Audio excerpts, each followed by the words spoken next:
Sebastian Imo sits alone in his modest flat, the dim glow of the television casting shadows across the room.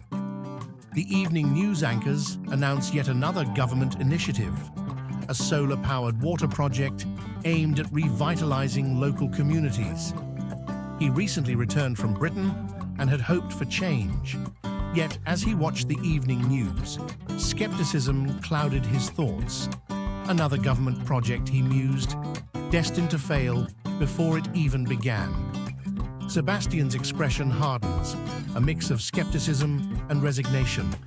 He sighs deeply, the weight of disillusionment evident.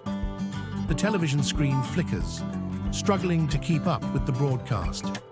Sebastian's expression is one of resigned frustration. Years of unfulfilled promises had bred a deep despondency within him. Projects meant to uplift his community were either half-baked or abandoned, casualties of rampant corruption. He glances around his empty living room, the silence amplifying his sense of isolation. The politicians, adept at the mathematics of corruption, embraced these initiatives not for public good, but for the lucrative kickbacks they ensured. The newsreader's voice falters as the captions lag, highlighting the nation's technological shortcomings. Even the national broadcasting technology lagged behind, a testament to the neglect by those in power. The elites had let the nation down, leaving citizens like Sebastian deflated and disillusioned. Upon returning from Britain, Sebastian settled in Ndu-Aye, a suburb reminiscent of government-reserved areas, yet affordable for a returnee like him.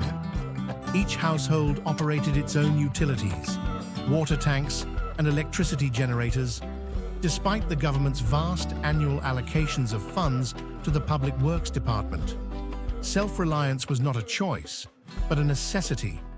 They've even dubbed the area Greater Egovia, mimicking foreign nomenclature. The irony isn't lost on him. Sebastian chuckles bitterly, shaking his head.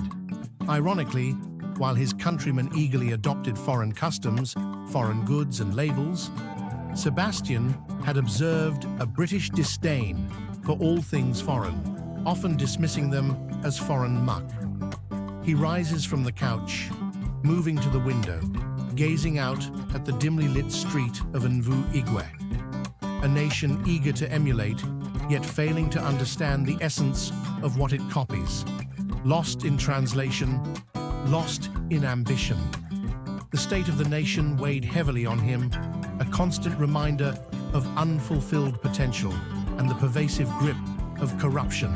Despite Nigeria's status as a major oil producer, the country grapples with significant infrastructure deficits, particularly in electricity supply. Frequent power outages, known locally as NEPA taking light, became a constant disruption for Seb's family. His wife Elsa and their 2 children found it challenging to adapt to the inconsistent electricity, a stark contrast to the reliable power supply they enjoyed in Britain. This infrastructural inadequacy is a widespread issue in the country. Elsa struggled with the societal norms in Nigeria, particularly the ostentatious display of wealth prevalent among the elite. She felt uneasy participating in a culture where social status was often measured by material possessions and privilege. The expectation to conform to these norms, including the practice of giving dashes, tips or bribes to facilitate basic services, was alien to her. This cultural dissonance created a sense of isolation and discomfort for Elsa, highlighting the challenges foreigners face in adjusting to different societal values. After 3 challenging months, Elsa decided to return to Britain with their children, prioritizing their well-being and education. Seb understood her concerns, but remained committed to his mission in Nigeria. The separation weighed heavily on him, leading to a life akin to that of a married bachelor. Seb hired Gideon, a houseboy, to assist with domestic chores, but the void left by his family's departure was profound. This scenario reflects the personal sacrifices many returnees endure when professional aspirations lead to familial separations. Seb often pondered the irony of his situation. His noble intention to aid his homeland resulted in personal loss. The challenges of inadequate infrastructure and cultural disparities not only affected his family, but also impeded national development. His story underscores the complexities faced by returnees and expatriates in his country, where systemic issues can hinder both personal and professional fulfillment. Seb was a decent man, and also medical doctor.